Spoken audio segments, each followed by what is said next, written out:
according to Kevin, two of his friends met them for drinks. Williams continues, telling police, as the night wears on, things start to get out of hand with his two pals, bus driver Ivan Duncan and handyman Jamie Ford. He tells them that these two guys were involved in the drug trade and they were discussing a kilo of cocaine. Traci was feeling tired, offered to take her home. I said, sure, man. I said, get her home safe. Ford drove Traci home in Kevin Williams' car. Kevin became too drunk, so Duncan winds up driving Williams to Williams' grandfather's house, he says. What else do you want to know, man? In Kevin Williams' mind, Ford killed her. Okay, but why? Williams' story takes a bizarre twist. Kevin talked to Ivan Duncan later, and Ivan Duncan told him that Jamie was sexually assaulting Traci and had to kill her because she was resisting. That was Kevin's story. And he ultimately blamed the crime on Ivan and Jamie. As far as stories go, this one's not bad. It explains Traci's murder and why Kevin's SUV was outside her apartment the next morning. It also gets him off the hook. But is it true?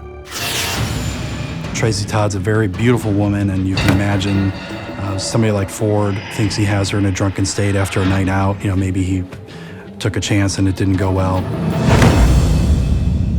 Maybe. Maybe not.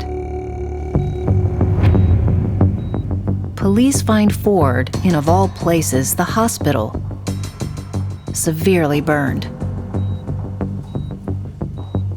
He not only says Williams is lying about meeting him and Ivan Duncan at the jazz club, he claims Williams is the reason he's in this condition. The detectives asked him what happened, and he talked about Kevin Williams paid him to burn down one of Kevin Williams' garages. It goes down a few days after Traci disappears, and Williams tells Jamie it's an insurance scam. Kevin drives Jamie to this garage, and Jamie immediately notices two things. There's an awful smell in that garage of some sort of cleaning solution. And that the garage is pristine. It had been cleaned thoroughly. So had Traci's apartment. Is there a connection here? If the garage fire is an insurance scam, why does Williams scour it clean first? Jamie goes to grab a roll of toilet paper. As soon as he lights a lighter to start this garage on fire, the garage explodes. The roof comes off. The door gets blown out while it's burning. It hits Jamie and knocks him to the ground backwards. Jamie caught on fire. And that's how he ended up in the hospital. Now the investigators have two conflicting stories. Who can they believe? Mr. Gordon? David? Traci's friend, David Gordon, rents a house from Williams beside the garage. He believes police should know what his son saw that day. That was a pretty big garage, but we didn't have access to it. My son was running back and forth, and they kept telling him, you know, go back to the front.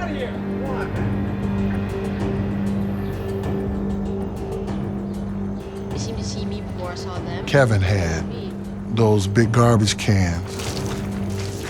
They were spraying and pouring things all over the garage.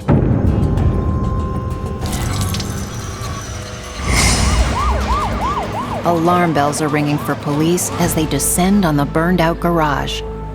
If Williams did bring Traci here, there may be traces of her DNA left behind.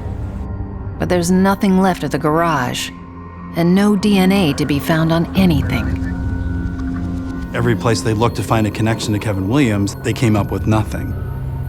Williams may have questionable business practices, but that doesn't make him a murderer. Is the final piece of the puzzle held by the other man Williams says he and Traci met that night? Ivan Duncan? Ivan Duncan was working as a bus driver here in Chicago. Kevin Williams has told us that You're involved in Traci Todd's disappearance. When you say I'm involved, what do you mean? When police inform Duncan his friend says he's involved in Traci's murder, he starts singing like a canary. Will elaborate on this phone call we've done.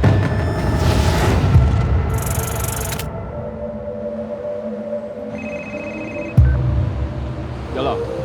Yo, man. I need your help, man. What's up, Kev? He received a desperate phone call from Kevin Williams on the morning of September 14th, where Kevin was telling Ivan, "I need help." Come see me right now, man. I dozed off at Traci's place. She found my planner.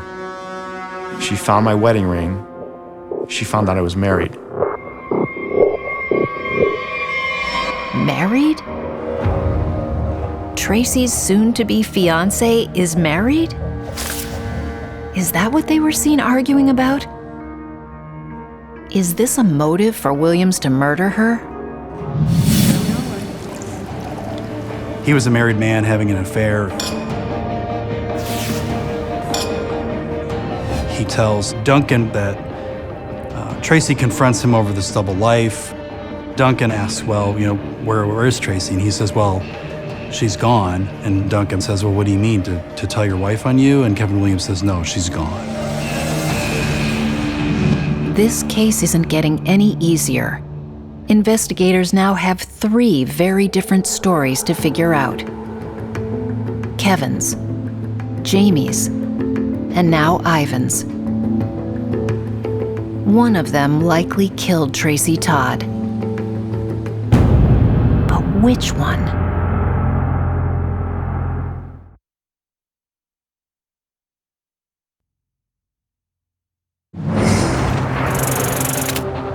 There are conflicting stories about who killed 34-year-old Traci Todd. Her boyfriend, Kevin Williams, says his friends Ivan Duncan and Jamie Ford are responsible. But their stories check out. Especially the one Duncan tells about a strange phone call he receives from Williams on the morning of Traci's disappearance. Chicago PD have enough to arrest Williams for murder. They just have to prove he did it. There really wasn't any forensic evidence pointing to Kevin Williams. Investigators turn to the phone records of everyone involved. And oh, what a tale they tell. There were a lot of interesting things that we discovered when we created this timeline of the phone records over the course of a few days. This timeline of phone calls is key to the case the prosecution lays out at Kevin Williams' trial. The calls start the day before Traci disappears. On September 13th, there's a series of phone calls, literally one a minute, from Traci's cell phone to Kevin's cell phone.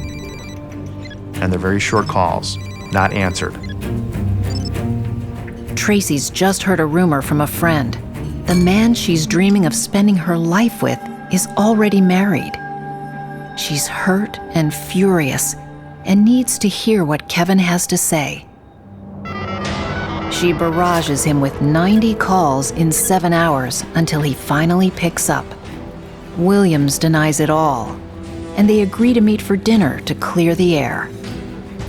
But Traci's radar tells her she's being lied to. At some point, Kevin had nodded off in that apartment. And that's when Traci was doing a little background work on this marriage. Kevin can't lie his way out of this one. Traci wakes up Kevin, confronts him with the fact that she now knows that he's married. I found your ring. I bet your wife doesn't know about this. I'm going to tell her. Kevin probably starts to get a little bit confrontational and says, you're not going to be able to prove anything. She's not going to believe you. And Traci probably says, you don't think so? Find that receipt for dinner tonight, because that's my proof. Traci's already hidden tonight's restaurant receipt as evidence they were out together. But she badly miscalculates how Williams will react to her threat to blow the whistle on their relationship. You've got this blood in the apartment. You've got the violent argument that the next-door neighbor hears. Traci, stop, all right? Calm down. Calm down, Traci. I said calm down. A forensic expert testifies some very small bones in her throat area were broken, typically indicative of strangulation.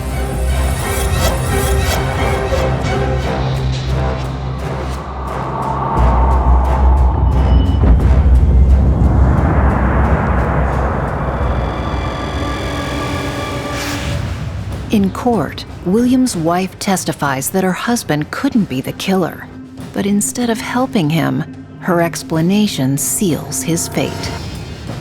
His wife testified that Kevin, although he wasn't home with me, he was at his grandfather's house. I know that because I called him there. The phone records show something a little bit different. A woman who cannot find her husband. There are calls to the studio where Kevin works, Kevin's cell phone, then a call to Kevin's grandfather's house. Now, if Kevin was there, that would have been the end of the phone calls. Within a minute or so, there's another call from Kevin's house, his wife, calling his cell phone again. It's glaringly obvious she has no idea where her husband is.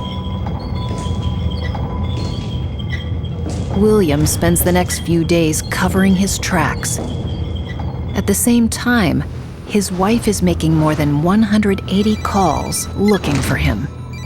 Investigators believe that Kevin Williams was able to move Traci Todd's body from her apartment to this garage. The garage fire was no insurance scam. It was a way to cover up his gruesome handiwork. Traci's body was dismembered in that garage.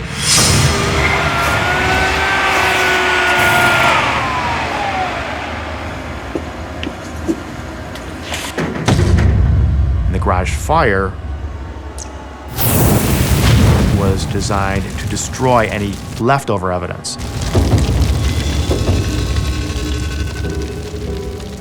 I think from the moment that he killed her, that there was a higher power that says, you're not going to get away with this. It's the end of the line for Mr. Wonderful. Kevin Williams is found guilty of first-degree murder and concealment of a homicide. He's sentenced to 65 years in prison. I thought when it was a guilty verdict that I would jump up and down, you know, I'd just be cheering like I was at a game, but after I got off of the phone, I sat down and thought about it, and all I could do was cry. I'm sorry.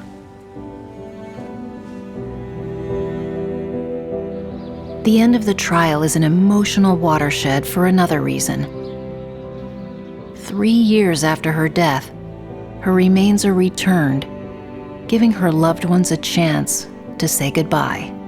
I want this to be a celebration of life, and I want you to leave here with love in your hearts. People came from everywhere. It was just a very moving tribute to her. I mean, you just didn't realize all these people knew your little daughter. You saw the big picture. That's my picture of her, my last picture of Traci. And I got it. It's where I can see it, you know. I sit down, she and I talk. She was a beautiful girl.